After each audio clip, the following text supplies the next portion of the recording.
actually sings in this picture. Would you mind clearing the doorway, please?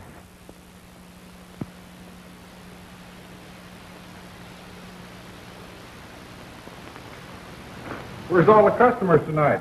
Must be over in New York looking at those new talking pictures. Unless you have a kennel with a pedigree log. So get hep with us, right in step with us. Get your little bow wow out and put on the dog. On Park Avenue, it's the thing to do to rave about your ribbons and your pedigree log. Bring your pup with us and go out with us. Get your little bow wow out and put on the dog. Come on, let's take a bow. What for? The manager will think we're good. Oh.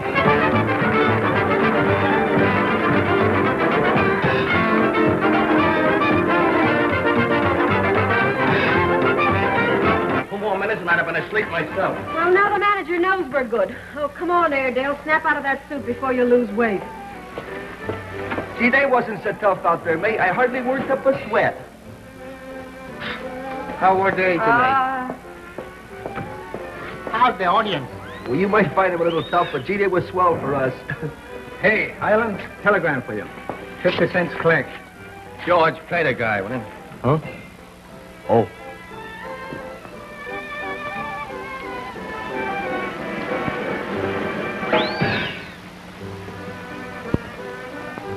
Well, what do you know about that? What does it say? Next week, Albany and Troy playing jazz singers. Stop. New policy. Stop. Vaudeville out. Stop. You don't go. Max Hart. We don't go to Albany? No, George. We're going to spend the next 4 weeks sitting on our home plates. Where are you going? Go down and catch the midnight show at a jazz singer. I want to see what these talking pictures are all about. I'll see you later at the hotel. Okay. Say, May, why did they put stop in a telegram? Why, that, Never mind, George. Well, look, when they put it in there, it costs more money. That's why the agent sends it collect. Want some nuts, May? No, thanks. Don't your teeth ever bother you? No, why? Do you realize, George, that you've left a trail of Indian nuts clean across the United States? Oh. If you ever committed a crime, they'd go right to you. You thrown them shells under radiators in every $1.50 hotel from here to Seattle. Don't you ever have bad dreams, George, with that on your mind? No. Oh, say, George. What? You think we're ever going to crash the big time? Well, we're doing all right, ain't we? I'm certainly sick of these layoffs. That automat don't spell home to me. Well, we don't live there. Do everything but sleep there. We'd be doing that if we could get bids into them slots. Now, look, we only laid off 2 weeks the last time. Yes, well, there've been too many last times.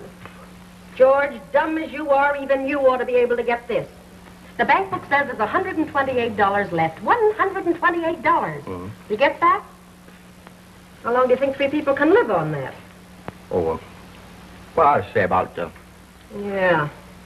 Oh, you just blew, May. Well, George, what?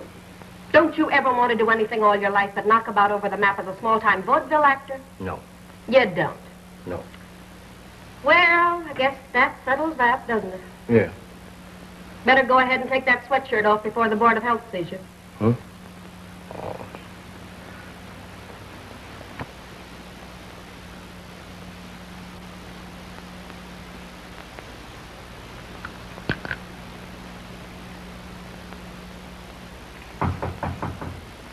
Come in. Well, you're improving your mind. Variety, eh? So you're going to start talking. I'm trying to read here. Now, one of these days you're going to pick up a paper that's written in English, and you'll have to send out for an interpreter. May. What? Variety's written in English. All right, George. It's got the news of the show world from all the foreign countries, but it's still written in English. I said, all right, George. I'm sorry I started it. You want some Indian nuts, May? No, thanks. Well, I'm glad you like those Indian nuts. You may have to live on them in another week. Oh, listen, you're going to keep on talking till Jerry gets here? I'm trying to read, May. You know I can't do 2 things at once. I ain't no Napoleon. Oh, nuts. George, you and Jerry been bunking together for 5 years. Isn't Jerry a swell guy? Sure been a great friend to me. I wouldn't tell this to him, George, but I won't ever forget what I owe Jerry Highland. Don't you go telling him either. I ain't gonna tell him. How much do you owe him? George, will you please stop eating those things? They're going to your head. Don't mean I owe him any money. But in the 3 years I've worked with him, he's never made me feel we were anything but good friends, or I had to feel anyways else to keep the job. You know, he never made me feel anything either. Well, that's just dandy. Say, you want me to tell you something, May? I wish you would. I think Jerry likes you. Okay, George. No, I mean he likes you a whole lot. Yeah, all right, George, you better go on with your reading. Well, I don't want to read now. I feel more like talking. Now, George. Listen, I can tell because Jerry, George, the will you other please- afternoon... Hey, what's... May, I saw history made tonight. What are you talking about? The jazz singer. Well, what of it? I'm telling you, it's the greatest thing in the world. Oh, there've been good pictures before, Jerry. I'm not talking about the pictures, I mean the vitaphone. The what? The vitaphone, the talkies. They talk, May. Oh, that. That, you ought to hear him cheering me. Well, it's something so big up that even the vitaphone people don't know what they've got yet. Say, come out of it, Jerry. What are you getting so head up about? Say, it's no money in your pocket if it is good. No? Well, listen to me. We're leaving for Los Angeles tomorrow night. What'd you say? We're leaving for Los Angeles tomorrow night. Are you out of your mind? Don't you understand, May? For the next 6 months, they won't know which way to turn. All the old standbys are going to find themselves out in the cold. And somebody with brains and sense enough to use them is going to get into the big dough. Well, what would we do out there? Act or what? No. Acting in small potatoes from now on. You can't tell what we'll do. Direct, give orders, tell them how to do things. There's no limit to where we can go. Say, what do we know about directing? Good Lord, May. Suppose we do cut loose and go out there. What do we got to lose? $128. All right, George. Well, gee, I don't know, Jerry. May, we got to get out there before this Broadway bunch climbs on the bandwagon. They're panic-stricken out there. They'll fall on the neck of the first guy that seems to know what it's all about. That's why we got to get out there quick. Yeah, but give me time to think. Gee. Suppose we don't catch on right away. How are we going to live? You heard what the boy wonder said, $128. I got 500 more. Huh? Where'd you get it? I sold the act. You did what? I sold the act.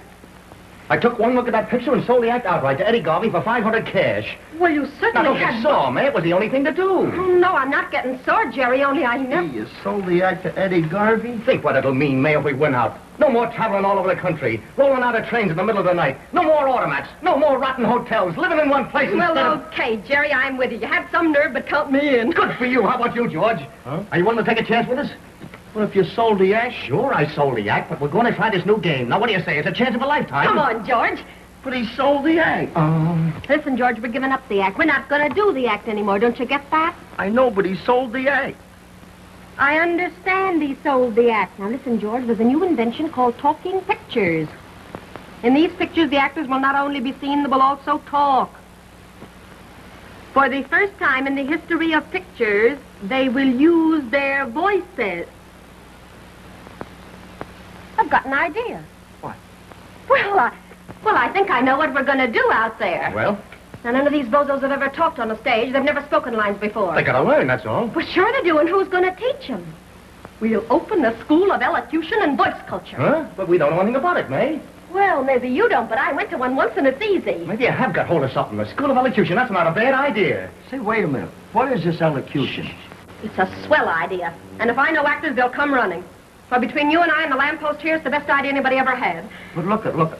What am I going to do? I don't know anything about elocution. You don't know anything about anything, George, and if what they say of the movies is true, you'll go far. To help me, Jerry, it'll work like a charm. It's beginning to come back to me already. I remember lesson number 1. Well, if you're sure we can get away with it, May. Oh, it's a cinch. Just watch. Come here, George. Say, California, here I come. Why should I? No. Don't argue. Say it.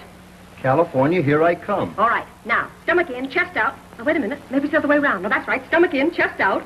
Now, say it again. California, here I come. Now, this time with feeling. You're about to start a great adventure. The covered wagon is moving slowly across the plain. Hardships, mountains, Desert heat striving onto a goal. Hollywood, and Jap chauffeurs. Filled gates in a marble swimming pool. Come on, George, give it everything. California, here I come. It works, Jerry, it works. If it works on George, it'll work on anybody.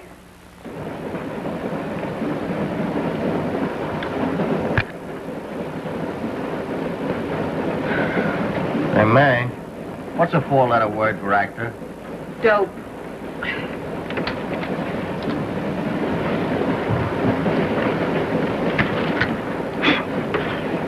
Well, you know, you'll be bald before you're 30. Why don't you take off your hat? May, don't do that, will it? Keeps my hair in place.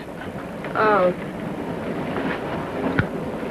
Say, George, What? do those things come without shells on them? I don't think so. Why? If they do, I'm going to buy you some of the shelled kind. A few more days of hearing you crack those things, and I'll go bugs. I didn't know they was bothering you, May. I was keeping it a secret. Oh, look at the dust. Gee, it's about an inch thick. Excuse me. We pretty near out of this desert?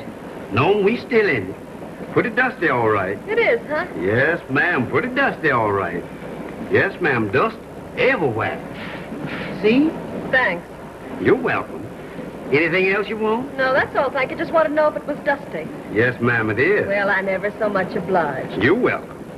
I guess this is you folks' first time out, ain't it? How'd you know? All on account of you noticing the dust that way.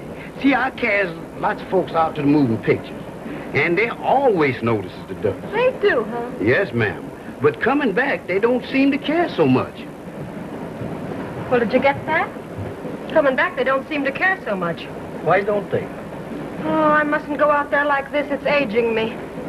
Honest, Jerry, wouldn't you think the railway would have put a couple of rivers in there somewhere? So sick of looking at that desert. Those nuts cracking are beginning to sound like cannons going off. Huh? Oh, go ahead. Crack 2 at a time and see if I care. Going out to the lady smoker.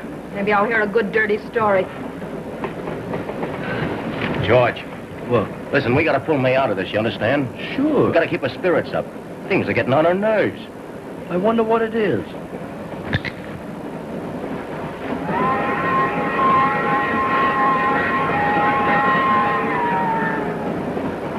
And I was so thrilled to find out you were on the train, Miss Hobart. I read your column devotedly, every day. Yes, I know. I'm just crazy to get into pictures. That's why I'm going to Hollywood. I had the most wonderful course of dramatics in high school. You did?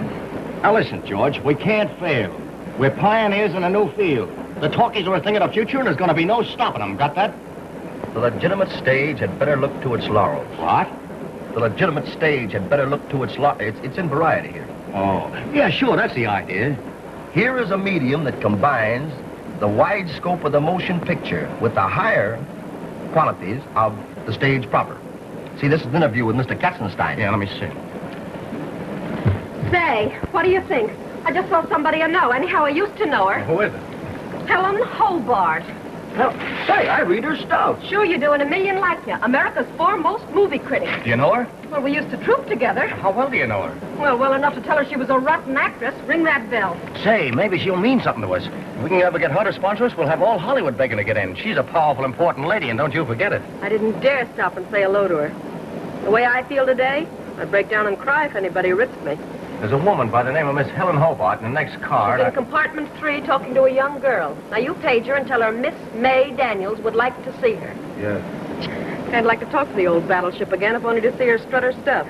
She's the original Iron Horse, all right. How long is it since you knew her? Plenty. Now, listen.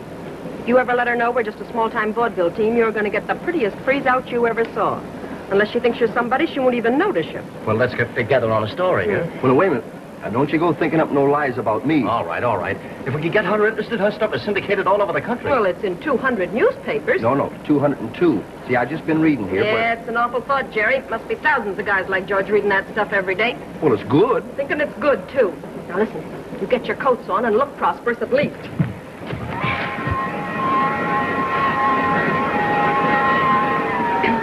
Where is she? Oh, why, Helen.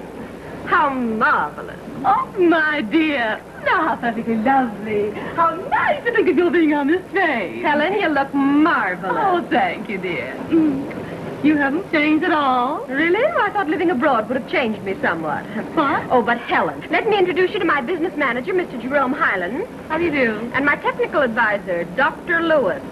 How do you do, Doctor? Well, now, do sit down, Helen, and let's chat a while. Thanks, I will. There's some little girl back in my car who discovered I was Helen Hobart. She simply won't let me be. That's why I was so glad to get away. She's been reading my column, and she can't believe that I'm human, just like herself. Thinks I'm some sort of goddess. If you knew how much of that sort of thing I get. You're doing some sort of newspaper work, aren't you? My dear, didn't you know? Don't tell me you're a film star. Well, I write the most widely syndicated column in the United States. Anyone who reads the newspapers. But why on earth have you been, my dear, that you haven't heard about me? Well, I've been in England for the last 8 years, Helen. That's probably why I didn't know. Oh, but do go on and tell me now. I'm frightfully interested. Well, if you don't know, my dear, I can't quite tell you all, but I think I can say in all modesty that I'm one of the most important figures in the industry. You know, it was I who gave America Gary Cooper and Rex the Wonder Horse. Yes, I've done very well for myself. But you know, I always could write, May, but I never expected to be the Helen Hobart. Oh, but listen to me rattling on. Now tell me what you've been doing and what in the world took you abroad for 8 years. Well, the last I heard Oh, of yes, you... I know. But of course, I never expected to stay in the theater. That is, not as an actress. Always felt I was better equipped to teach. Teach? Voice culture. I began by taking on a few private pupils, and then when I was abroad, Lady Tree persuaded me to take her on for a bit, and from that I just sort of drifted into opening a school. Oh, and it's been very successful, because I take only the best people. Mr. Highland and Dr. Lewis are both associated with me, as I told you. And now you're going to open a school in Hollywood. Hollywood? Why, we hadn't thought of it. I know we hadn't really expected. Wait till I tell you. Of course, you don't know it, but something is happening at the present moment that is simply going to revolutionize the industry. They finally perfected talking pictures. No. Yes, and you can't imagine what it's going to mean. But here's the point. Every actor and actress in the industry will have to learn to talk, understand? And if we were to open the first school, oh, my dear. Oh, no, Helen, really, we couldn't think of such a thing. Oh, no, Miss Hobart. Well, yes, that's what we came up. I simply won't take no for an answer. Well, what about my school in London? May, America needs you. You're still, I hope, a loyal American. Oh, yes. But then it's settled. I know just the man we'll go to, Herman Glagauer. You know the Glagauer studio. Oh, well, I'm not sure. Oh, yes, of course. Yeah. I'll send him a wire at the next station and ask for an appointment. That's a good idea. Is he important?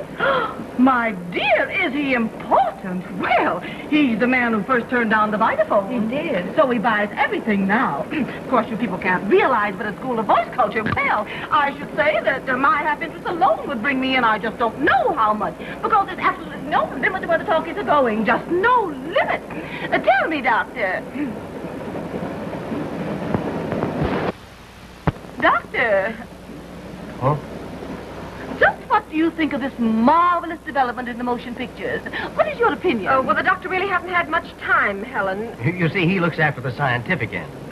I think that the legitimate stage had better look to its laurels. My words exactly. Just what I've been saying in my column. Here is a medium that combines the wide scope of the motion picture to the higher qualities of the stage proper. That's very true. May, you've got a great brain here. I do want to talk to you sometime, Doctor. I want to discuss voice and body control with you. It affords opportunity for greater entertainment than... Oh, hello, Miss Hobart. You said you were coming back, and I waited. Yes, dear, but this is very important. I can't talk to you now. I only wanted to ask you some more questions. I understand, but I'm busy, dear. Wouldn't you like to sit down? Oh, thank you. This is little Miss, Susan Walker. Susan Walker. That's the little girl I was telling you about. Are you going to act in the pictures? I'm going to try to if I can get started. I don't know very much about it. Well, then you could go to our school. Oh, yes, of course. Now, run along, dear, and read the book of the month or something. We're very busy. Oh, but you will let me talk to you later, won't you? Oh, yes, of course, dear. Well, goodbye. Are you in the next car? No, I'm in number 20 with my mother and father. She's with her mother and father. Well, I'd like to take you back. That is, if you want me to. Yes, you do that, George. That'll be fine. Oh, thank you very much. You won't stay long, will you, Doctor? Because I want to hear some more of your ideas. I can see that you've given it thought. Oh, I'll be back. That is, unless... what's your mother's name? Mrs. Walker? Uh-huh. What a man! He must have been enormous in England. Very big, wasn't he, Jerry? Oh, yes, indeed. Mama, this is Dr. Lewis. Dr. Lewis, this is my mother, Mrs. Walker. How do you do? How do you do? Very pleased to meet you. And this is my father. How do you do? Is your name Walker, too? Dr. Lewis is the head of a big movie school. Now, is he? Now, Father, Mr. Walker doesn't like the movies very much. No. Yes. Won't you sit down? We're so glad to know you. Thank you. Susan's going to enter the talking pictures. Well, that's fine. Can she talk? Pardon? I said, can she talk? Of course she can talk. Well, how do you know? I listen to her every day. Would you like to hear me recite? Gee, I'd love to. Boots by Rudyard Kipling. Boots. Susan, not on a train. Oh. Say, Mr. Walker, do you expect to settle in Hollywood? No, Well, it's too bad. it's straight. Well, that's what I think. What do you think? Hollywood, I say. I think it's great. You know, Mr. Walker, the legitimate stage had better look to its laurels. The talking picture combines the wide scope of the motion picture to the finer qualities of the stage proper. Now, here's a medium for entertainment that, oh, would you care for some Indian nuts? No.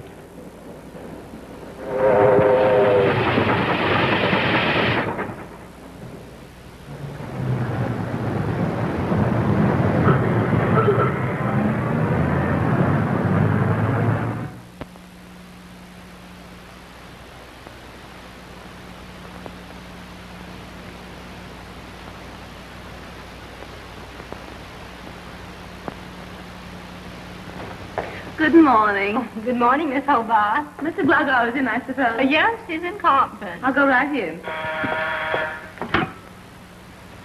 Miss Layton at this end. Yes?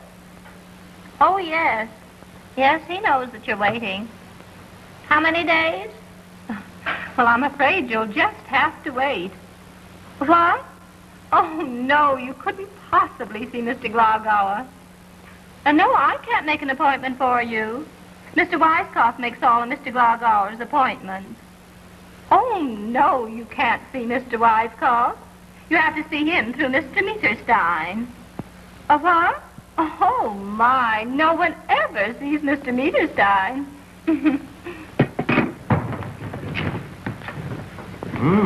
Nice place. Like a fine swimming pool. Gee, Mr. Glogauer, sure lucky we came out here. Now, George, What? when you're introduced to Mr. Glogauer, you just say hello, see? In a pinch, hello, Mr. Glogauer. Then from that time on, nothing. Well, supposing I get a good idea. That's when I sing Aida. Yes? Miss Daniels and Mr. Highland to see Mr. Glogauer. Oh, you couldn't possibly see Mr. Glogauer. He's in conference. Yes, but we have an appointment. I have no record of one. Well, maybe you didn't write it down. Oh, I'm sorry, but that comes under Section D, Rule 8. I'd have to refer you to Mr. Weiskopf. Well, all right, let's see him then. Oh, you'll have to wait. Thanks.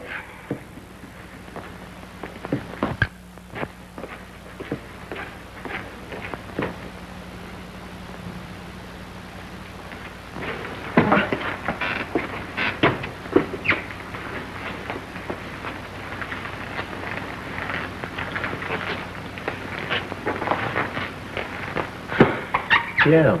Mr. Glogauer's in conference. Looks as if we'd have to wait. Have you got an appointment? Been waiting long? 6 months.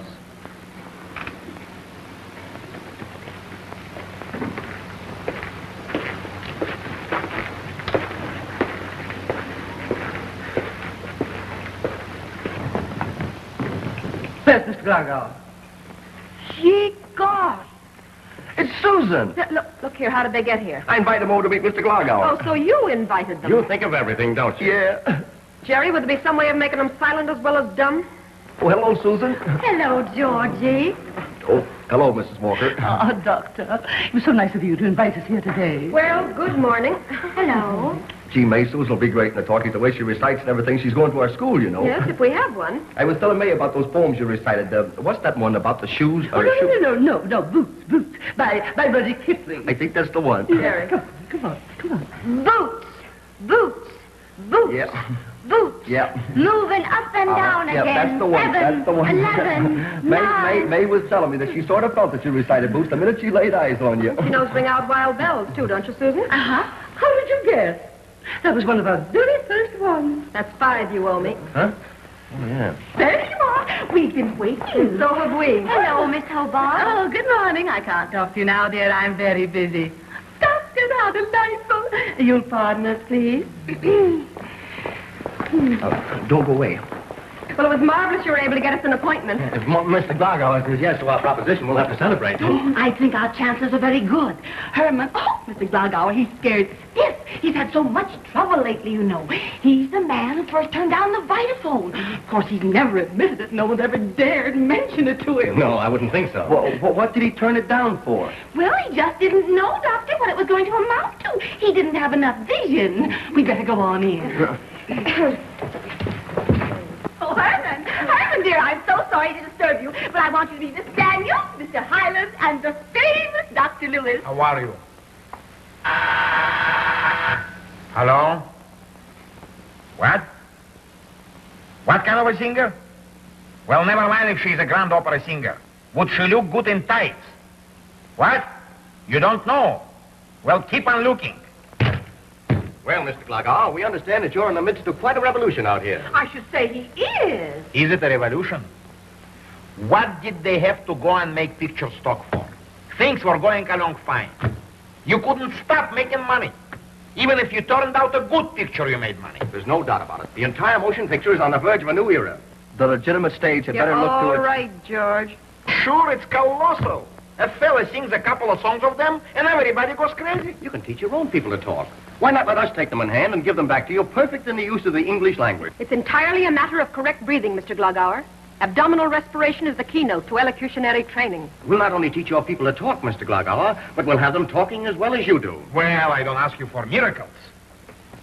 Mr. Glagauer, Miss Fontaine and Miss Lee are here. Tell them to come in. All right. They are two of my stars. 7,500 a week they draw down. And in the old days, they were worth it. How much? Every time Fontaine undressed in a picture, it was a surefire. The most beautiful legs in America. Yeah, but they can't talk. That's just the trouble with them. They are beautiful girls, but unspeakable. Oh.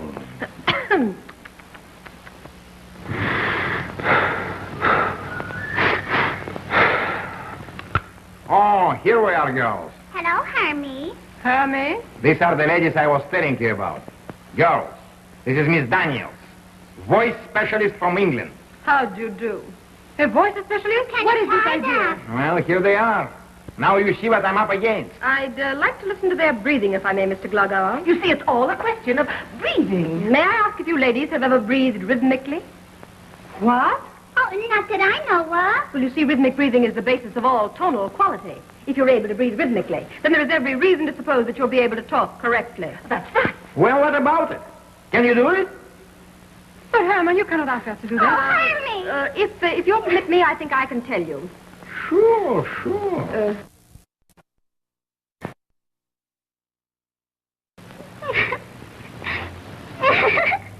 Again? Well? Well?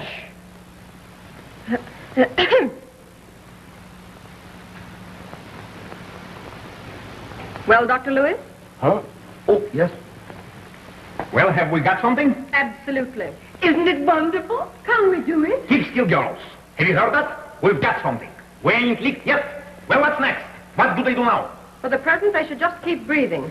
Well, girls, don't go home. Stick around here. I'll tell you how we solve this problem. I'll give you rooms right here on the lab. And as fast as you turn them out, we put them right to work. We've got to work fast, remember? Right. Right. If you can teach these people how to talk, it is worth all the money in the world. Hurry up. Hurry.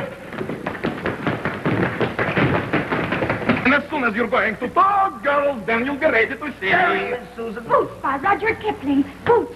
Boots. What? Boots. Boots. I don't know no books. Moving up and down again. 7, 6, 11, 5, 9 and 20 miles today. 4, 11, 17, 32 the day before. Boots. Boots. Boots, boots, boots. Moving up and down again. There's no discharge in the water. 7, 6, 11, 5. Boots, boots. Moving up and down again. Men, men, men, men. Men go mad just watching them. There's no discharge in the water. Try, try, try, try. To think of something different. What's going on in here? Stop.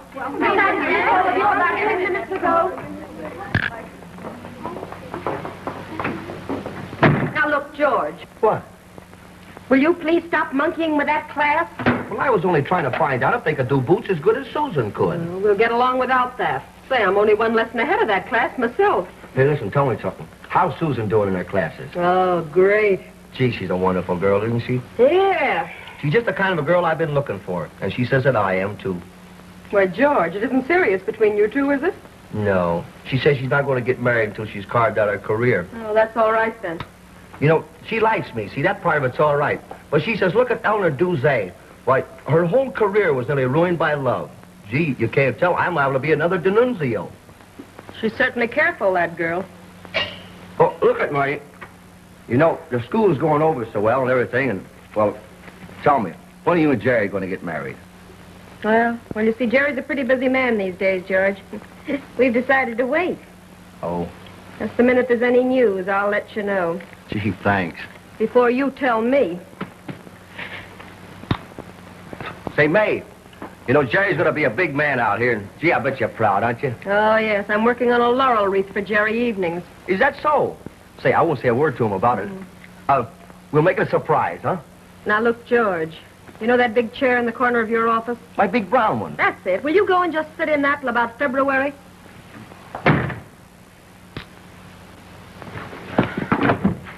Oh, say, Jerry, Oh, hello, May. where are you going? I got to see Mieterstein. Yeah. Say, Jerry, come on in a minute. I want to talk to you. Well, all right. I can only stay a minute, May. Say, Jerry, are you busy for lunch? I'm afraid I am, May. Booked up pretty solid for the next 2 days. Oh, I see. It's kind of hard finding time for everything. Isn't it that? This school is a pretty big thing. You don't realize it only with the classes, but the business end keeps a fella tied down. Why, of course, Jerry, I suppose you're busy tonight. Yeah, that party up at Jack Young's. Why, anything special? Well, we haven't had a little talk in quite a... I kind of expected to see you last night, Gosh, I'm sorry about that, May, but I knew you'd understand. You got to trot with the right people out here. I'm meeting everybody, May. I was sorry I had to break that date with Quite you. all right about the date, Jerry. I wouldn't bother you, but I think it's kind of important. Why? What's happened? Nothing's happened, but Mr. Glogger was supposed to hear those tests of Lee and Fontaine last night, wasn't he? Yeah, sure. What about him? We haven't heard anything yet. Oh, how do you mean? You're not nervous, are you? He just hasn't got around to it, that's all. Pretty anxious to get him. He kept calling up all afternoon. Well, he's probably heard him already and buying up stories. That's more like it. Will you stop worrying, May? We haven't got a thing in the world to worry about. We're sitting pretty. Well, see you later. I gotta run.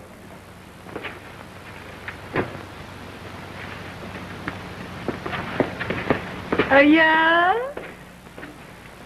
I beg your pardon, but I forget whom you're waiting to see. I don't wonder. I beg your pardon? I'm waiting to see Mr. Glogauer. Oh, yes. Well, Mr. Glogauer is a number 9. Yeah, Napoleon just informed me. What's that? It isn't important. Well, have you an appointment with Mr. Glogauer? Yes, ma'am, direct. Right through Mr. Mieterstein, to Mr. Weisskopf, to Mr. Glogauer. Oh, my. Well, if you'll give me your name, I'll tell Mr. Weisskopf. My name is Lawrence Vale. Yes? I gave it to you yesterday and the day before that. Yes. I'd like to see Mr. Glogauer. Well, I'll tell Mr. Weisskopf. Oh, my. I'll be ever so much obliged. Miss Layton at this end. Yes? Thank you so much. You're welcome, sir. Hey, wait a minute. I'll give you a piece of news.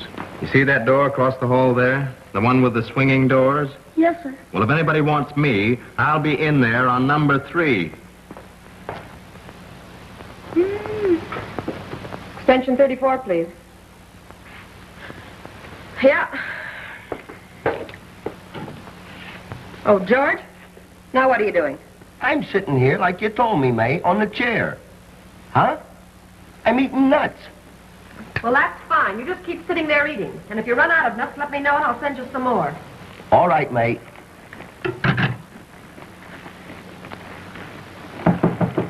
Come in. Hello, Georgie. How do you like my new dress? How do I look, huh? Gee, you look marvelous, honey. Goodness, every time I look at you, I just go like that. Isn't it a wonderful feeling, Georgie? Did I do my reciting good today, Georgie? Oh, you were wonderful, darling. But it seems so long. I can hardly wait till I become a big star and get myself pointed out to all the tourists. Oh, it won't be long. Gee, every time you start to recite, I just close my eyes and look at you. And then my heart goes like that. Oh, that's sweet of you, Georgie. You can kiss me if you like. Huh? I said you may kiss me if you like. I like. Come on over here. Well, I like that. If you want to kiss a lady, you come on over here. Listen, I can't leave this chair. Come on over here. Will you please? Will you please come on over here? Will you please? Oh, Georgie. Isn't it wonderful, Georgie? Mm-hmm. Oh, Miss Daniels, where's Susan? Help me find her, please. I've got to get her home at once. What's the matter? It's her father. Oh. It's terrible. It's terrible. He wants to go back east. Well, I don't blame him. Maybe she's in George's office. Come on. We'll take a look. Susan!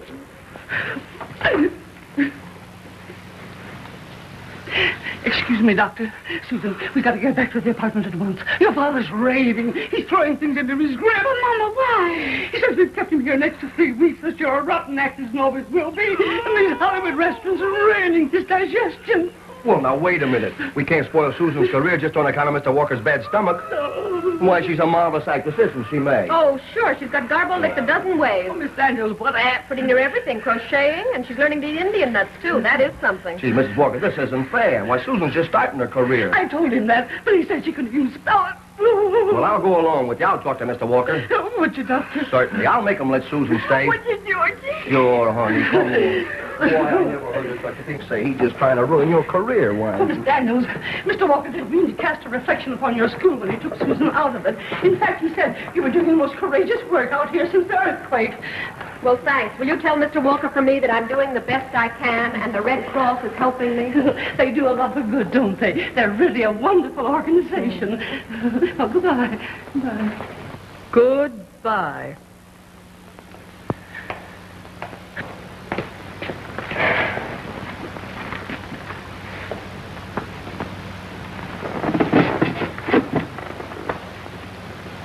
Isn't there some disease you get from sitting? If there is, I've got it. What do you do about your meals? Have them sent in? Say, what's the record for these chairs? Do you know? I'm not sure. I think it was a man named Wentworth. He sat right through Coolidge's administration. Thanks. You're welcome. Hollywood! Hi, cousin. Hollywood. Hollywood. Where the sun shines on the lemons. Hollywood, even the doors won't open.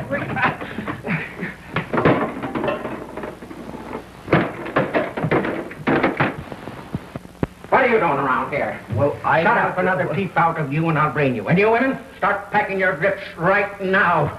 We're getting out of this orange-flavored, sun-struck, flea-bitten country on the 4:30 train. But, Mr. Walker, listen. Listen. I've listened for 5 years and I gave in. I brought him out here. And for 6 weeks I've been listening to that girl groan and grunt and yodel. And she still can't act. But they're not satisfied. They keep talking. What do you want me to do? Go crazy? Well, why don't you go home alone and then they won't have to talk to you? That's it. I can go home alone, and they can't talk to me. Why, I can live at the club, and I'll be able to get some sleep, and I can eat. And I'll get over this indigestion. Here, Doc, have a cigar. And they can stay out here until they're satisfied, and I won't ever finish to let movie talk anymore. Oh, Dr. Lewis, you saved the night. Hey, Georgie, you're so good to me. Now I can stay and act. Oh, you shouldn't just plain act, Susan. Oh, don't cry, honey. You should be a big star. I know. We'll do something about it. What? What? What? Oh, I know. I'll go and see Mr. Glogauer for you. Oh, will you, Georgie? Say, I'll stay and see him if I have to sit until the studio falls down. Better take this along. What's that for? The calluses. But I haven't got any. Oh, Mr. Glogauer. Yes? Say it ain't true, Duchess. Say you remember. It was an appointment, wasn't it? That's it, an appointment. I got it through a speculator. Now listen, maybe this will help. I work here. I have an office, a room with my name on the door. It's a big room, see? In that long hall where the authors work, the people that write, authors. Look, it's a room with my name in gold letters on the door. Oh, what was the name again, please? Lawrence Vale. Oh, you're Lawrence Vale. Oh, I'll tell Mr. Wisecoff. No. Just let the whole thing drop. Only tell me something. They make talking pictures here, is that right? A what? This is a picture studio. They make pictures here, pictures that talk. They do something here, don't they? I'll tell Mr. Wisecock. Now, don't be afraid of me, little girl. I'll not harm you. It's just that I've been in that office, the one with my name on the door, for months and months. And nobody ever noticed me, alone in there. And the strain of it got to be too much, and so I came out. Oh. Now, I don't expect to see Mr. Glogauer anymore. I just want to go in and wander around. Because tomorrow I'm going home. And I want to be able to tell them there that I saw the maid. And who knows, maybe I'll run into Mr. Glogauer. I'd love to know what Napoleon looks like before I die. Oh.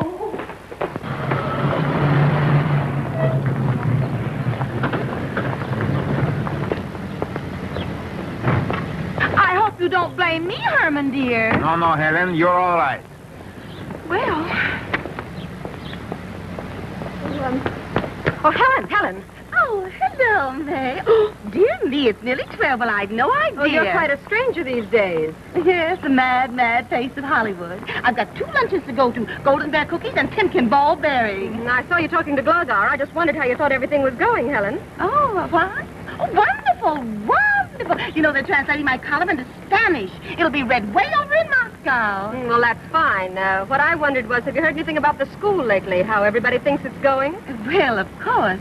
You'd know more about that than I would. After all, it's your enterprise, and naturally, I'd be the last person Oh, then you have heard something, haven't you, Helen? Who from? Glogauer? Why, of course not. Now, whatever gave you such an idea? Of course, you never can tell about things out here. Sometimes something will just happen to catch on, and then again, well... Well, thank you, Helen. I'm very grateful. I don't imagine you've made any plans. Not yet. Well, after all, I suppose you've got all of your friends in England. It's only natural. Yes, all of them. Yes. Well, I may be coming over in the spring, and if I do, we must get together. By all means. Yes. Well, bon voyage. Oh, Miss Daniels. Yeah? We're still breathing in here. Yeah, well, I'll soon put a stop to that.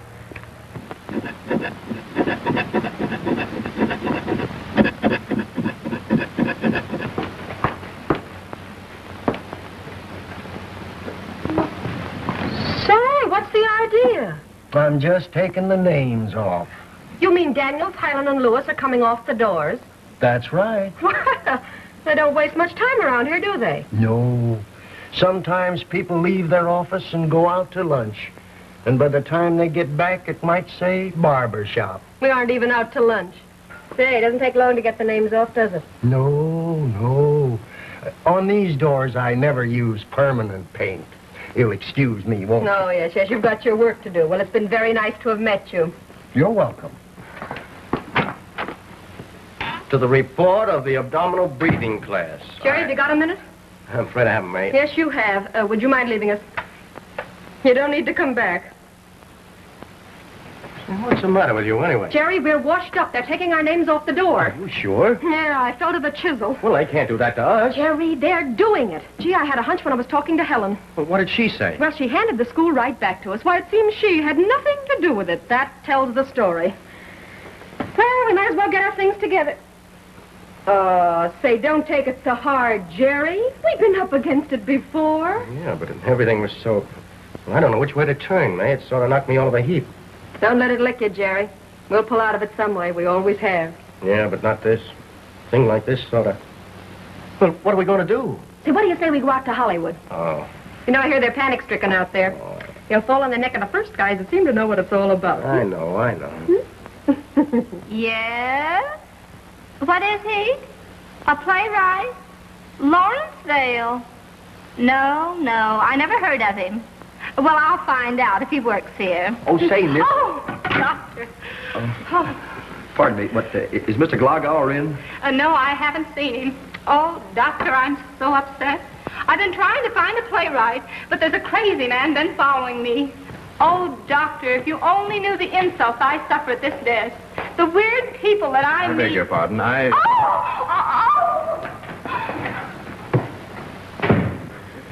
One meets queer people out here. Sure do. Have you seen Mr. Glogauer? No, I haven't. You one of the chosen people? How's that? Do you work here? Oh, I thought you meant was why, I'm Dr. Lewis. Oh, yes. Say, tell me something. It won't go any further. Have you ever seen Mr. Glogauer? Well, sure, lots of times. Is that so? Actually seen him, huh? Yeah. I suppose you've been here a good many years. Oh, no, I've been here 6 weeks. Only 6 weeks. I wouldn't have thought it possible. Oh, do you work here? I'm on the payroll. You see, Doctor, I'm supposed to be a playwright. Probably doesn't mean anything to you, but my name is Lawrence Vail. It, doesn't mean anything to you, does it? No. No, I wouldn't have thought so. Oh, that's what you've been doing here, writing plays. No, just sitting.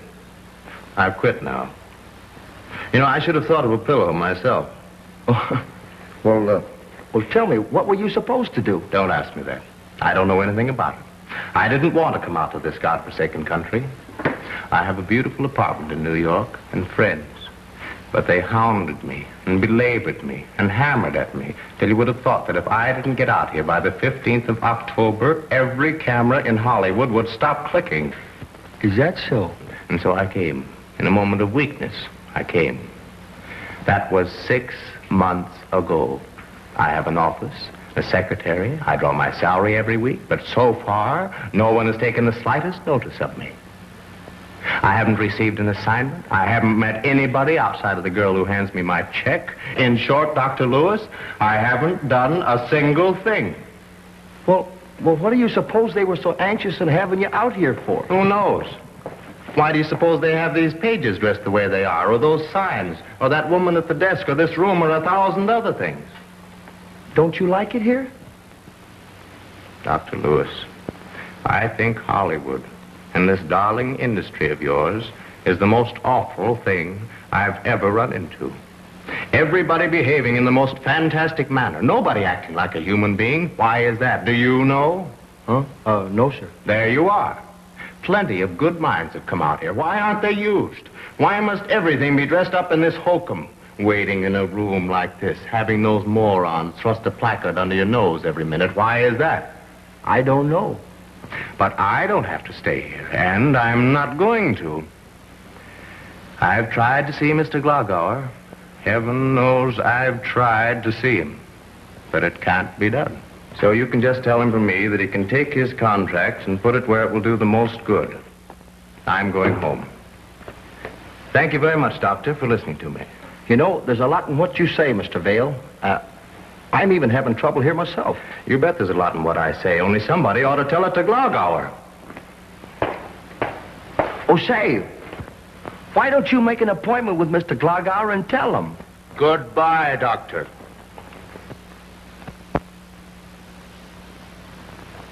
What can I do about it now? You know we've got no one else available. What do you want me to do about it? There is no use of going on. Dorothy, that will not do. I will go back to Germany now before I shoot a foot. Do you realize that I brought this woman from New York, took her out of the show, and she's now on a play or pay contract for the next 3 months? Besides, she's got a great legitimate name. Take her out, he said. But I will not have my walk ruined. She will be terrible. She's not the type. The type is a country girl. A girl from the country. Then go and work on her. Why are you a director for? But George, that is not a country girl. She is a woman. A woman who has lived. Why, she's known dozens of men and looks it. It is beaming in newspapers. Every time they break a door down, they find her. You mean to tell me she positively won't do? Positively. Well, if it's positively, I suppose there is nothing for it. But what am I to do now? Get somebody else. Somebody that looks it. Mr. Glogauer. What? I know somebody. Somebody? Who is she? What's her name? Susan Walker. She can play the part perfect. I never heard of her. What's she done? She hasn't done anything. Hasn't done anything. Taking up our time with a girl that hasn't done anything. Do you realize that we've got to have a name? You get it? We've got to have a name. Why? What's that? I say, why do you have to have a name? Why do we have to have a name? Go away. Go away. I'm spending $300,000 on a picture and he asks me why we've got to have a name. Because Susan Walker as a name wouldn't draw flies. Understand? Not even flies. But she could play the part. Well, what about it? Who would come to see her? Why do you argue on such a foolish subject? Everybody knows you must do picture with names. It can't be done. You cannot make pictures without names. Mr. Glagauer, you know, there's something you ought to know. What? Well, this darling industry of yours is the most awful thing that I've ever run into. Well, why can't people act like human beings anyhow? Why are you so fantastic? Why do you go out and bring all these people out here and pay them all this money and then don't do anything about it? Thousands of dollars right under your nose. Why is that? Can you tell me why you can't make pictures without having stars playing parts that they don't fit just because they got a good name or something? How about a girl that hasn't got a good name? And how about all these signs in this room and that girl and everything and everything else? Why, it's the most terrible, the most awful. All kinds of people coming out here. Why don't you do something about it? Why don't you do something about a little girl like Miss Walker and give her a chance? Why, she'd be marvelous in the talkies. Why, this whole business is in the hands of incompetence. That's what's the matter. Afraid to give anybody a chance. And you turned the Vitaphone down. Yes, you did. But everybody around here's afraid to tell about it. Why, this whole... Why, you never give it... This whole business in the hands of... You turned the Vitaphone down. He's right. Huh? He is right. And to stand up there and tell me that, it's colossal. You mean what I... This is what this business needs. A man who can come into it, and when he sees mistakes being made, talks out about them. Yes, sir. It's colossal. Why, it's the most terrible thing. Who are you anyway? Didn't I sign you up for something? Yeah, I'm Dr. Lewis with the school. Oh, but that school isn't any good. It is good. Is it?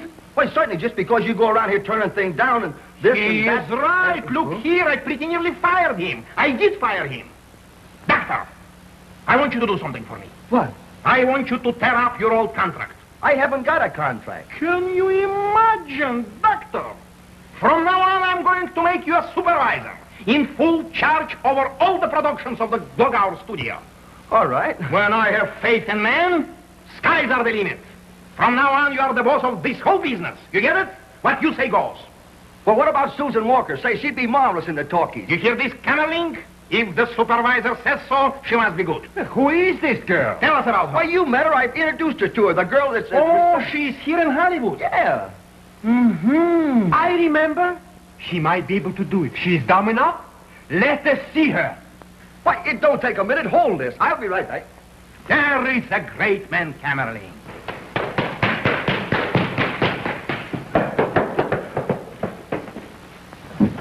Come on, Susan, quick. Mr. Glagauer wants to see you.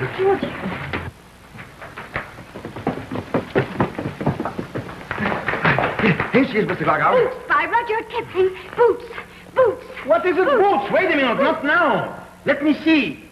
Yes, she can do it. He is right. Ja, wunderbar. I told you I was right. Say, I love you. I love you. I hate you. I hate you. Ja, sie kann es tun. Now I'll show you how we handle this. We'll create a name for her. Yes, sir, a name. I've done it before, and I do it again. Oh, Georgie. Oh, Susan. Oh, May, Jerry, what do you think? I just been made a supervisor. You what? I told him about the Vitaphone. You did what? I'm a supervisor. The one man. Tomorrow you are going to get your office with a full staff. That's the way we do things out here. No time wasted on thinking. I'll get you all the people you need. Anybody you want. All you got to do is to say so. Well, I know who I want, Mr. Glagauer. You hear that, Camerling? Already he knows. Wonderful. Isn't it? Well, name him. Well, I want Miss Daniels and Mr. Highland. Those people? You don't want those people. They are fired. I know who I want, Mr. Glagauer. Yes, but I can get you Weiskopf and Mitterstein. I want Miss Daniels and Mr. Highland. And supposing I say no? Well, then it's final, Mr. Glagauer. If I don't have Miss Daniels and Mr. Highland, I can't do a thing. And if I don't get them, well, I think I go home. Oh, Georgie, you mustn't. California, here we go. No, Dr. Lewis, now you couldn't do that. You must stay, Doctor. A supervisor is always right. Miss Daniel and Mr. Highland. No, you don't have to go. You must stay right here. You are hired back again. Tomorrow, I'll give you your contract. I'll give you everything. All right. Then I'll stay. Fine. Well, Doctor, what would be your first official order? Let me see.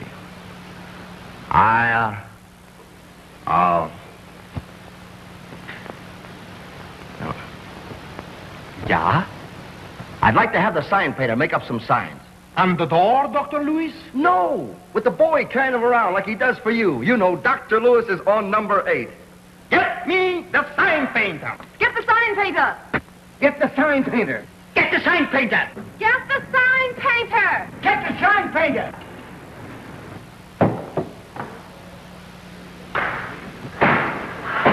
Cameling set, soundstage 12. Tell Miss Walker to come right over. We'll be ready for her.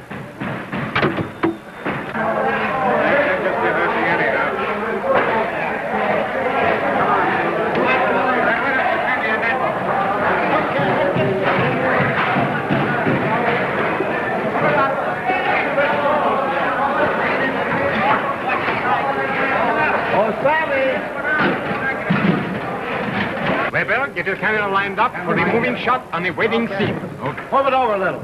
Come on, get it on the spinach. Okay. Pull that figure out a little. Okay. All right. Oh, darling, you look too beautiful. Yes, they want her on the set, Mrs. Walker. Well, hey, I just came from block hour and he's tickled pink. He must look lovely. Well, the picture finished right on schedule. Advanced in the opening date. It's the first time it's ever happened. Yeah. Well, you don't seem to be very excited about it. Picture opening in 3 days, and it's going to be a knockout, too. Oh, use a little common sense, Jerry. You've seen the rushes. What's the use of kidding yourself? All right, everybody's wrong but you. Well, I can't help what I see, can I? The lighting, for example. Those big scenes where you can't see anything, everybody in shadow. What about those? Well, that's only a couple of scenes. You know that. George forgot to tell him to turn the lights on, and they thought he meant it that way. Nobody will ever notice it. Yeah, well, I caught something new yesterday. That knocking that goes on. Did you get that? Yeah, we're trying to find out about that. The sound engineers are working on it. Don't you know what that was? No, what? That was George cracking his cockeyed Indian nuts. Yeah, nobody's going to notice that either, huh? Oh, that's just dandy. Mr. Hyland. Yeah. You'll be looking for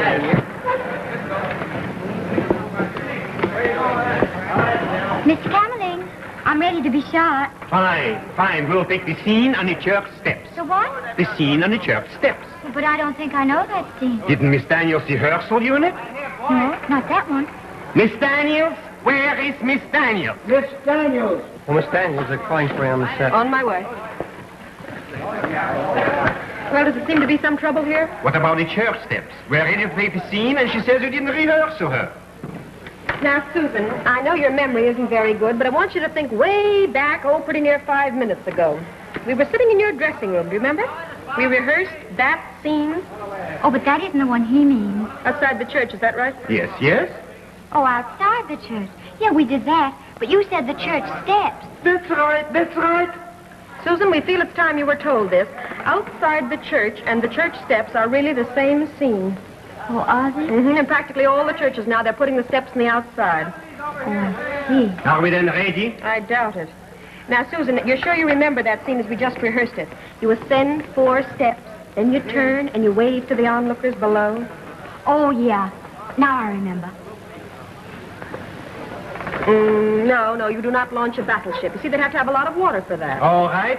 All right. Now we take. All right, we're taken. Everybody on the set, Oh, but please. Dr. Lewis isn't here. Oh, this is only the retake.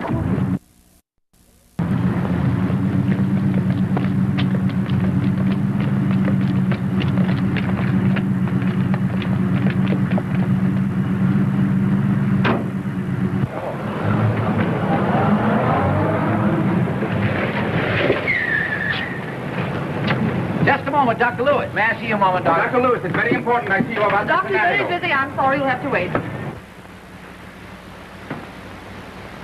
Cut! Cut! Oh, Provision, it was a beautiful shot. Ah, here comes Dr. Lewis. Good morning. Yes, sir. Right, Dave, man. Oh, yes, sir. Yes, sir. How are you feeling, Yes, Doc? sir. Well, Caroline, what have I done this morning? We have taken the retakes of the church steps. Hello, Dolly. Well, tell me, what have I got to decide? There is only the last scene, the wedding ceremony. That's the last scene to be taken? That's all. Well, we'll take that last scene. Everybody on the set. Everybody. Dr. Lewis, I'm Miss Daniels. You met me in New York. Hello, May. This is Mr. Hyland. Hello, Jerry. Are we then ready? Ready, Dr. Lewis? Well, yes, Caroline, we'll start from where we left off. Places, please. We're going to take the end of the wedding ceremony. Everybody take their places. Oh, Mr. Jackson, have you got this straight? Oh, get this straight, Jackson. What? Yeah, what? About the ceremony. You understand that when she says, I do, you release the pigeons? Oh, sure. They are in that little cottage up there.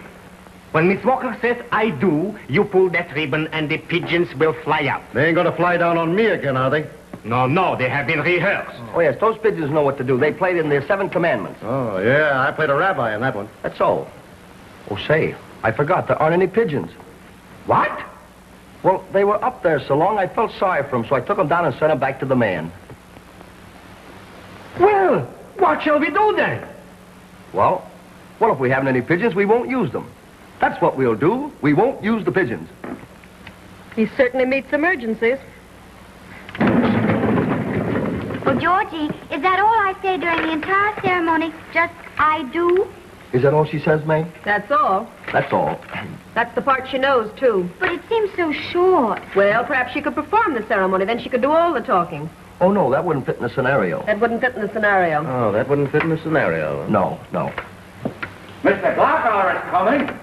Good morning, Mr. Glockauer. Morning, Mr. Glockauer. Good morning, Mr. Glockauer. Well, how's the happy family? Everything is going along fine? Right on schedule, Mr. Glockauer. That's wonderful. That's just what it is. That's fine. Well, what's going on now? Oh, we're just shooting the last scene. That's fine. I congratulate everybody. The reason I came down, if you don't mind, I interrupt you for a second for a very special reason. That's all right, Mr. Glockauer. Mr. Glogauer's on number 12. Tell them I'll look at foolish virgins at 2:15. Mr. Glogauer will look at foolish virgins at 2:15. I want everybody to stay here. I want everybody to hear this. Attention, everybody. Attention. Oh, yes, attention, everybody. Mr. Glockauer is probably going to say something. 17 years ago, boys and girls, when I went in the movie business, I made up my mind that it should be run like a business, as a business, for a business. And that's what I've been trying to do.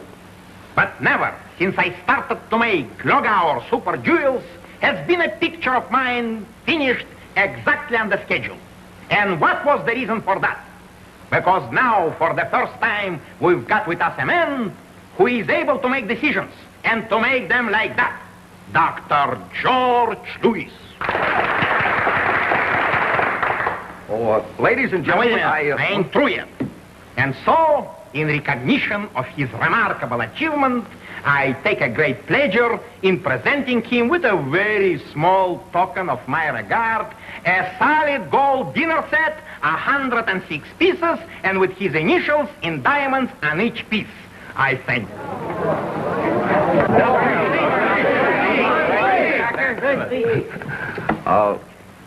Ladies and gentlemen, and Mr. Glockauer,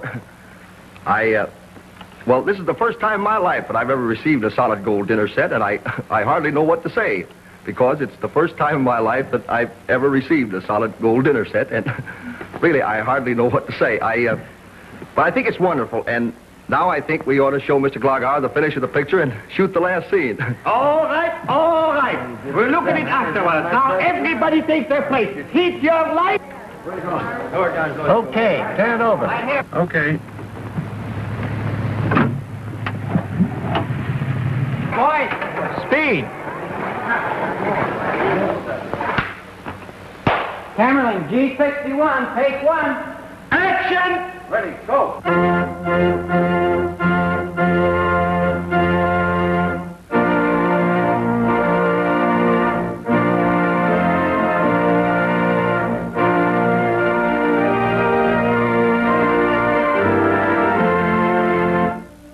Cyril Fonsdale, dost thou take this woman to be thy wedded wife, to live together in the holy state of matrimony? Dost thou promise before this sacred altar to love her, comfort her, honor and keep her in sickness and in health, and forsaking all others, keep true only unto her, so long as ye both shall live? I do. Mildred Martin, dost thou take this man to be thy wedded husband? Dost thou promise to love him, obey him, and keep him in sickness and in health, so long as ye both shall live? I do. Forasmuch as these two have consented together in holy wedlock, and have witnessed the same before this company, and have given and pledged their troth, each to the other, I hereby pronounce them man and wife.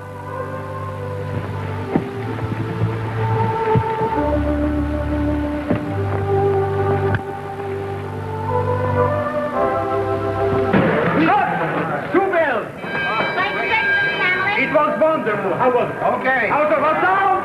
Okay. I told you.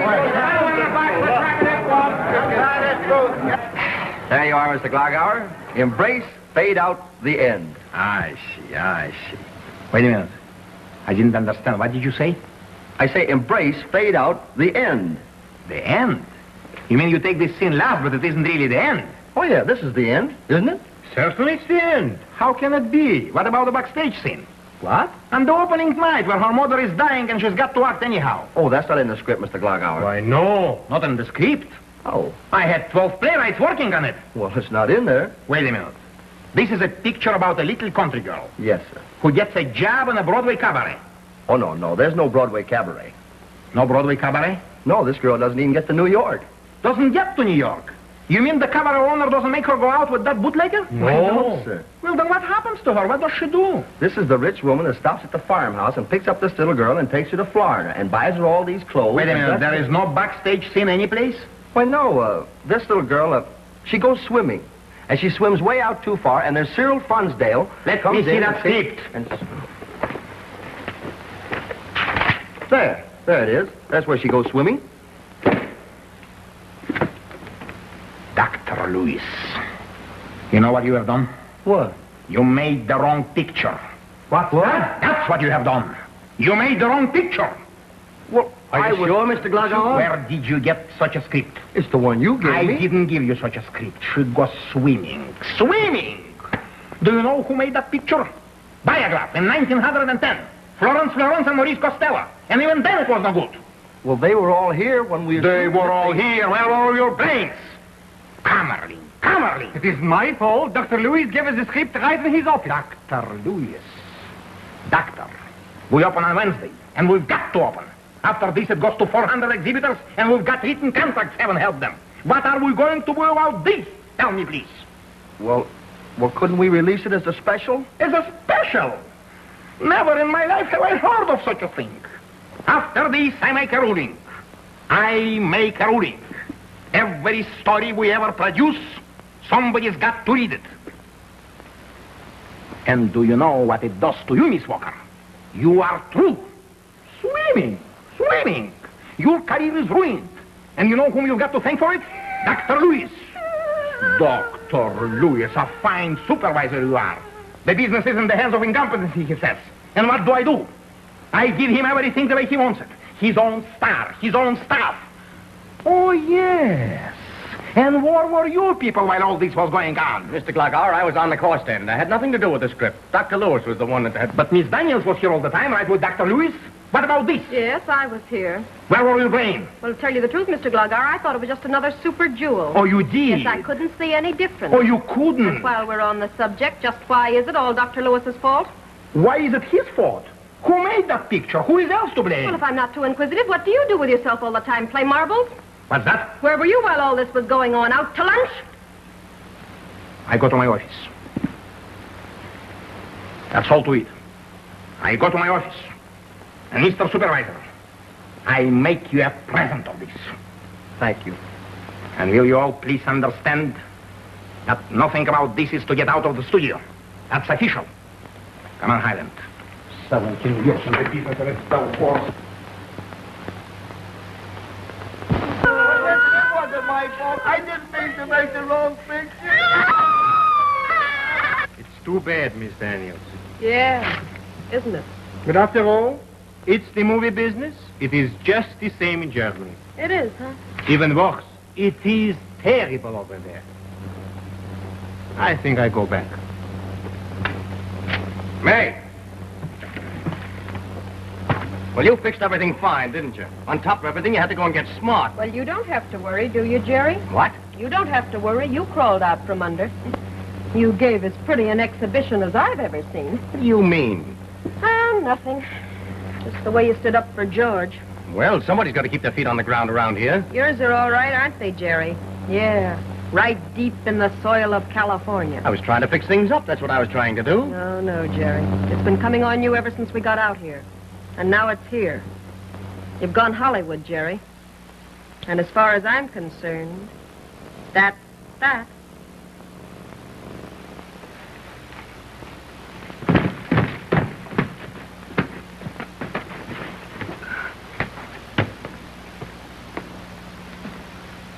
How'd you make out, Romeo? Oh, she won't talk to me. She slammed the door right in my face and wouldn't talk to me. She just keeps on crying. That's all right. Everything's all right. It is from me, anyway. Just fine and dandy. Fine and dandy. Just swell.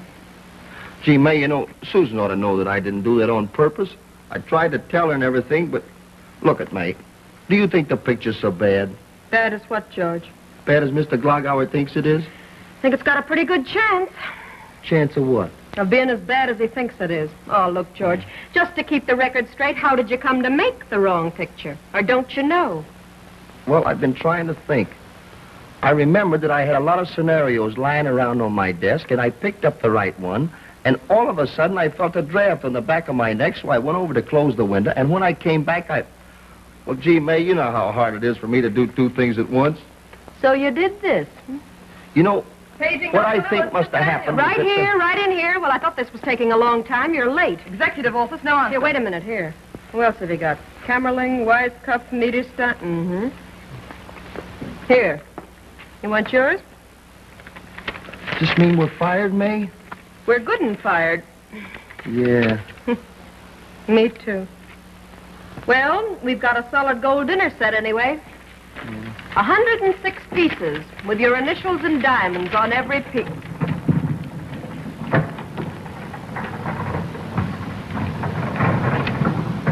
Well, anyway, George, you did have a solid gold dinner set, 106 pieces and your initials and diamonds on every piece.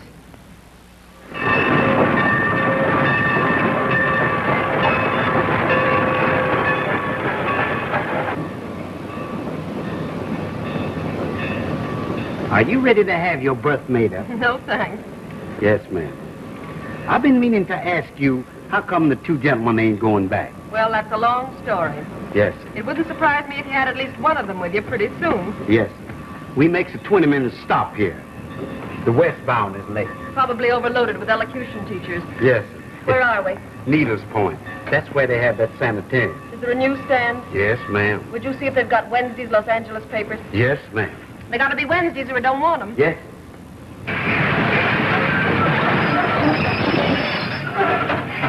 538? Yes, sir. Right this way, sir. I'll get your papers right away. A gentleman just got on from the sanitarium. Well, Mr. Vale. Well, hello, Miss Daniels. So you're the gentleman from the sanitarium. That's right.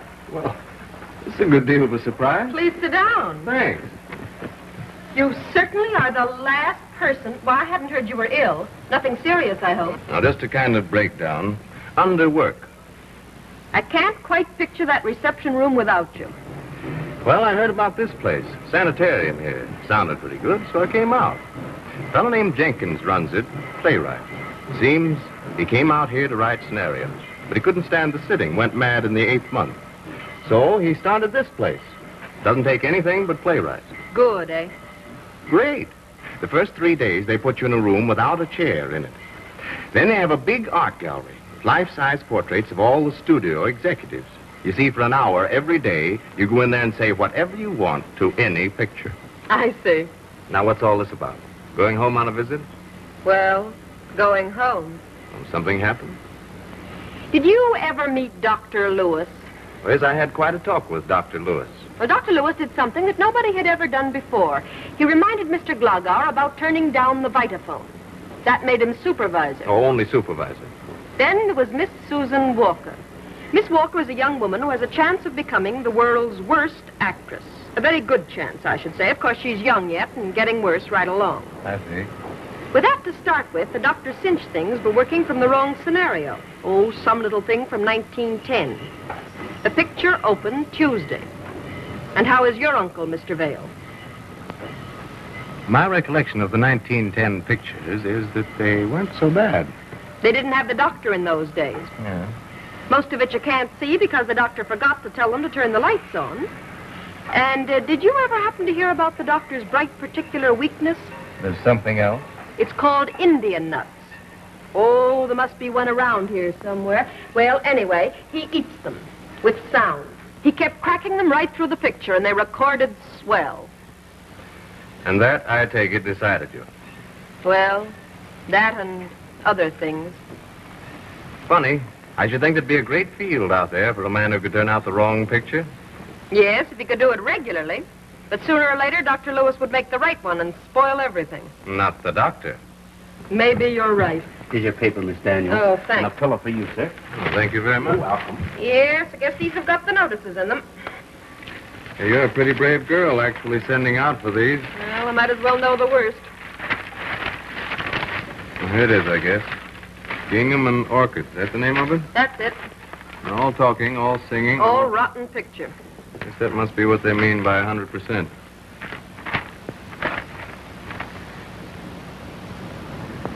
What is it? Never in the history of Hollywood has so tumultuous an ovation... No, down there.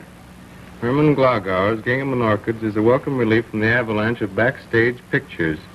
It marks a turning point in the motion picture industry. A return to the sweet simplicity and tender wistfulness of yesteryear. It does say that. Don't take my word for it. A new star twinkled across the cinema heavens last night. In the scene on the church steps where she waved to the onlookers below, her hands revealed a positively Dooza-like quality. Well, I'll tell you about that sometime. I'll be there. Then, too, the lighting of the picture is superb. Dr. Lewis has wisely seen the value of leaving the climax to the imagination of the audience. In the big scenes, almost nothing was visible. Well, I'm afraid I haven't strength enough to reach for that one. Oh, I beg your pardon. I don't suppose the whole thing could be a typographical error, could it? Well, I want you to settle yourself for this. I'm ready. Put the pillow right back of you. All right. I've learned the value of pillows. In the opening sequences, the audience was puzzled by a constant knocking. And it seemed to many of us that something might be wrong with the sound apparatus. Then suddenly we realized that what was being done is what Eugene O'Neill did with the constant beating of the tom-tom in the Emperor Jones. It was the beat of the hail on the roof. It is another of the masterly touches brought to the picture by that new genius of the films, Dr. George Lewis.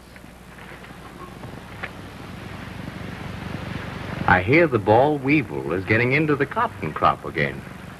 Telegram for you, Miss Daniels. I Oh. just received it in the station. Well, my guess is that this is from that new genius of the films. I wouldn't wonder. The picture is colossal. It has put the movies back where they were 10 years ago. I am the Wonder Man of the talkies. They keep coming at me to decide things. Please take next train back. Jerry is gone. And I am all alone here. They have made me an elk, and Susan is an eastern star. Please take next train back. I need you. Where is Jerry? I am also a Shriner. Well, and what are you going to do about that? Jerry is gone, and I am all alone here. Well, that looks as if I'm going back. Yes, I think you have to. Because if George is all alone out there, and then there's another thing. Now that George owns Hollywood, there are 2 or 3 reforms that I'd like to put into effect. Say, you know what I'm going to do? What? I'm going to get all those Page boys together, and I'm going to take their signs away from them, and nobody's going to know where anybody is. And I'm going to take Miss Layton out of that reception room. Put cushions on those chairs. Make her ask for an appointment to get back in. Great.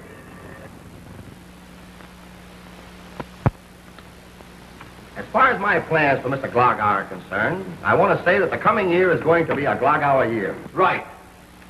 And by the time that all my plans have taken effect, well, the legitimate stage had better look to its laurels. They're waiting for you on number 8, Dr. Lewis. Dr. Lewis on number 8 at 3:20. Right. Dr. Lewis, would you kindly turn your head this way? Well, Dr. Lewis, we were up to chapter 7, September 1910. my biography.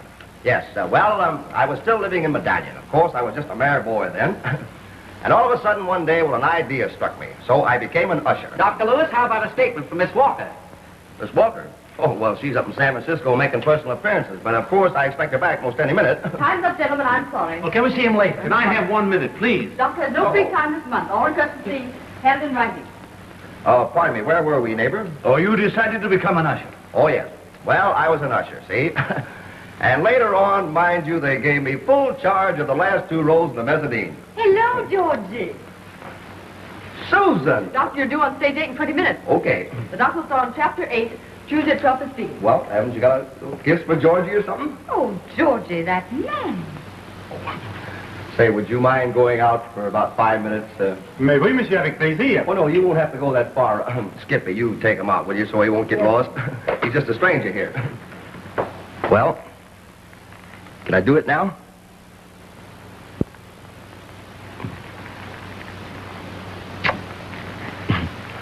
Gee, how was your appearance, Susan? Oh, it was wonderful, Georgie. Thousands of lights, thousands of people, and my name over everything. Oh, it was most extraordinary.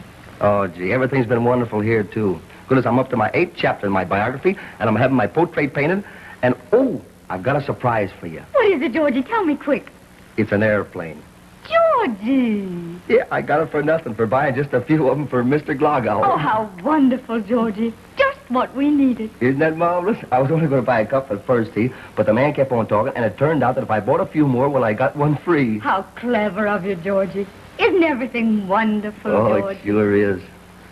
But, gee, you know, I wish May and Jerry would get here because they used to seem to know just what to do when things come up. You know, we've always been together, and, well, this is the first time in years that I haven't been together. What's the matter, sir? What's the matter? What are you trying to do here, blacking up my entrance like that? Oh, shut up. What do you expect me to do? Play leapfrog over those trucks ahead? Wait a minute. Never mind that trash business. What are you trying to do here anyway? Delivering 460 airplanes. Airplanes? We don't want no airplanes. Well, you're going to get them. Inside or on the sidewalk. I got orders to deliver them right here. Who ordered them? A guy named Dr. George Lewis. Dr. George Lewis? Yeah, do you want to sign for him? No! Did you see my picture? Look. It lights up. Oh, isn't that... Where is Dr. Lewis? He's in his office. Oh. See?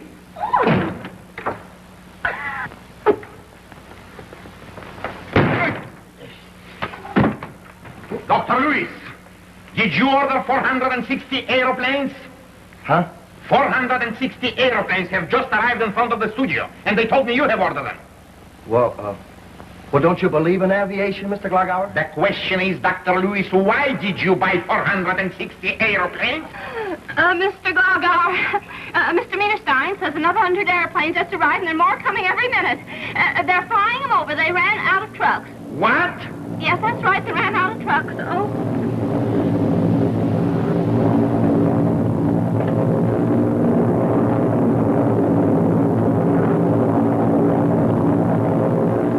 Dr. Lewis, you bought all of those?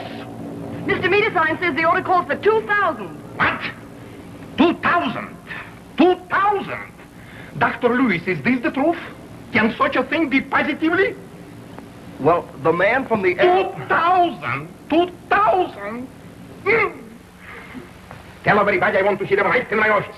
Where is Winterstein? Where is Weisskopf? Mr. Meterstein! Mr. Weisskopf! Dr. Lewis. 2,000 airplanes. 17 years. Never in my life. Well, I don't know why Mr. Glogauer is so mad. All I did was just buy a few airplanes. Oh, George.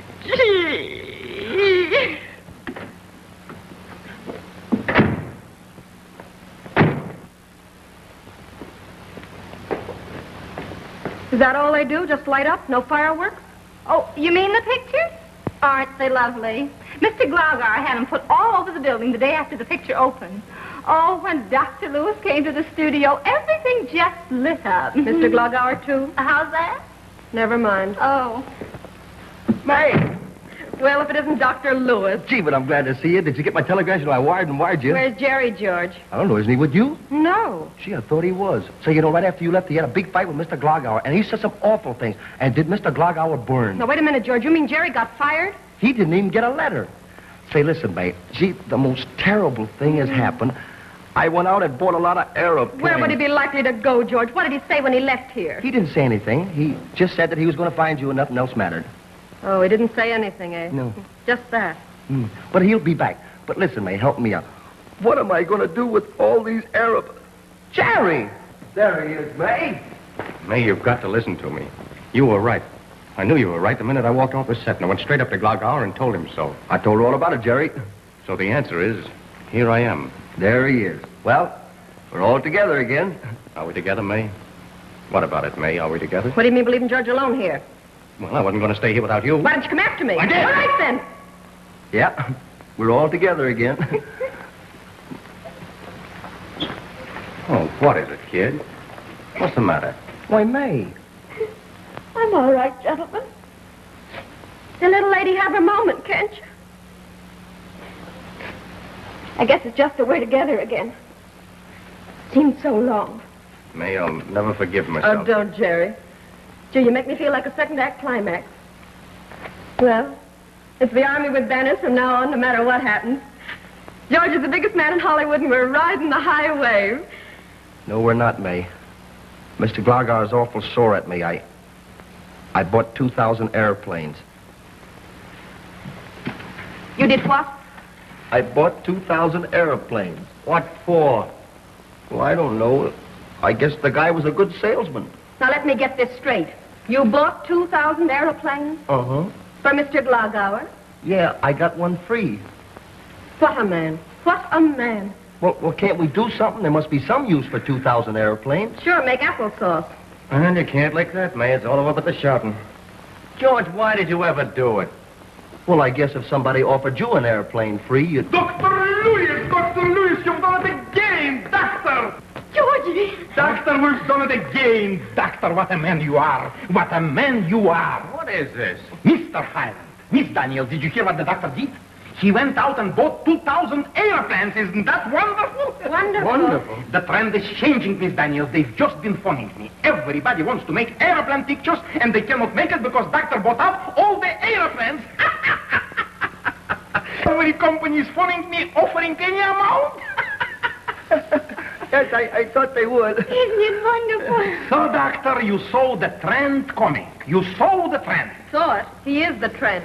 You don't realize the kind of a man you have here, Mr. Glogauer. Yes, sir, I do. So, Doctor, that's the way you work, eh? First, you make believe that you make something wrong, and then... George, you don't need us. I should say not. You just go ahead and be yourself. Oh, Mr. Glogauer, there's something we got to take up here. What is it? Well, look, my picture don't light. Fix it, Frank! Camera, fix it! Fix it! Everybody, fix it! Doctor, you're not angry. Now, please, Doctor, tell me that you are not angry. Gee, May, what do you think about it? Well, Dr. Lewis, I'm afraid you've arrived. But I didn't go anywhere. All right, George. Oh.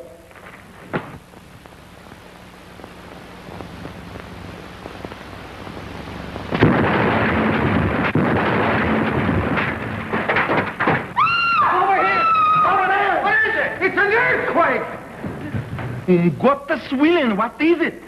Stage 10. I just had it blown up. I knew it was all a dream. You blew it up? Well, yes, sir. Don't you see, you had to tear down all these silent stages to make room for your soundproof stages. So I figured it would take 80 men, 27 days to tear them all down. Whereas it would only take one man just 2 minutes to blow up number 10. It's colossal! What a man! What a man! What are you waiting for? Go ahead. Blow them all up. All the silent stages. And get your camera set up so we can use the shots in our picture. March now. You know, Major, you and Jerry could write a story like that, and we'll make Susan the Red Cross version. What a genius.